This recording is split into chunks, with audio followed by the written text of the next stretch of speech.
ഇന്ന് നമുക്ക് തലയിൽ സ്പ്രേ ചെയ്യാനുള്ള ഒരു ലിക്വിഡ് ഉണ്ടാക്കിയാലോ? നമ്മുടെ അകാല നരയ്ക്കും മുടി വളരുന്നതിനൊക്കെ ഉപയോഗിക്കാനുള്ളതാണ്.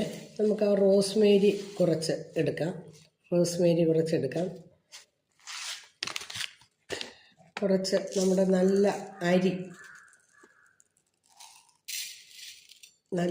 കുറച്ചെടുക്കാം.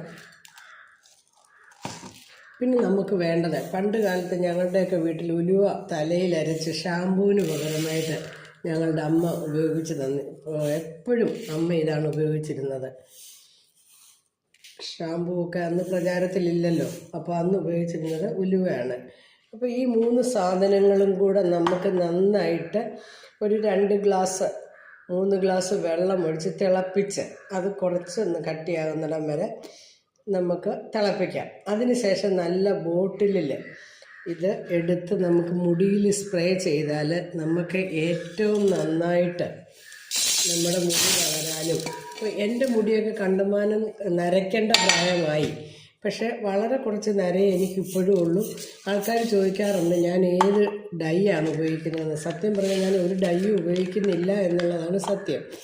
അപ്പോൾ കുറച്ചും കൂടെ ഇട്ട് നമ്മൾ ഉലുവായും കൂടി ഇട്ട് ഒത്തിരി കട്ടിയാകണ്ട, സ്പ്രേ ചെയ്യുന്ന അത്രയും ഇത് നമുക്ക് കുറച്ച് നാളത്തേക്ക് ഉപയോഗിക്കാം.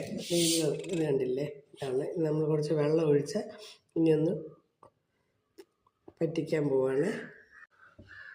ഞാനിത് അടുപ്പിൽ വെച്ചിട്ട് നന്നായിട്ട് തിളപ്പിച്ചെടുക്കുവാണ്.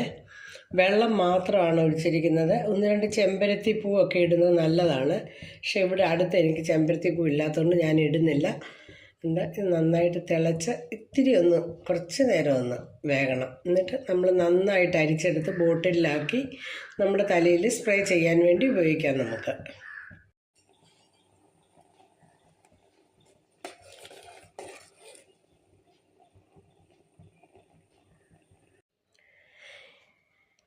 ഈ ബോട്ടിൽ നിങ്ങൾ ശ്രദ്ധിച്ചോ? ഇത് വളരെ ക്ലിയറായിട്ടുള്ള ഒരു ബോട്ടിലാണ്. ഞാൻ ഇതുപോലെ ഉണ്ടാക്കുന്ന ലിക്വിഡ് സ്ഥിരമായിട്ട് ഉപയോഗിച്ചാണ് ഈ ബോട്ടിൽ ഇങ്ങനെ ആയത്. നിങ്ങൾ ശ്രദ്ധിച്ചോ? ഇതിൻ്റെ അകത്തോട്ട് നോക്കിക്കേ, ഇത് കണ്ടോ, കറുത്ത് പറ്റി പിടിച്ചിരിക്കുന്നത് കണ്ടോ? ഈ ലിക്വിഡ് നമ്മൾ കുറച്ച് നാൾ ഉപയോഗിക്കുമ്പം നമ്മളുടെ ബോട്ടിലുകളും, പിന്നെ വെളുത്ത ടൈൽസ് ഇട്ട തറയാണെങ്കിൽ നിങ്ങൾ ശ്രദ്ധിക്കുക, ആ തറയിലെല്ലാം കറുത്ത പാടുകൾ വരും. വെളുത്ത തോർത്ത്, ആ ടവൽ ഉപയോഗിച്ച് തല തോർത്തിയാൽ പിന്നെ ഉപയോഗിക്കുന്ന പില്ലോ അതിനെല്ലാം കളർ വരും. അപ്പോൾ നമ്മളെപ്പോഴും ഇത് സൂക്ഷിക്കണം. ഇതൊരു ബ്ലാക്ക് ഡൈക്ക് പകരം തന്നെ ഉപയോഗിക്കാവുന്ന സാധനമാണ്. സ്ഥിരമായിട്ട് ഉപയോഗിക്കുമ്പോൾ നമ്മുടെ ഡൈ ഒരുപാട് കാലം നമുക്ക്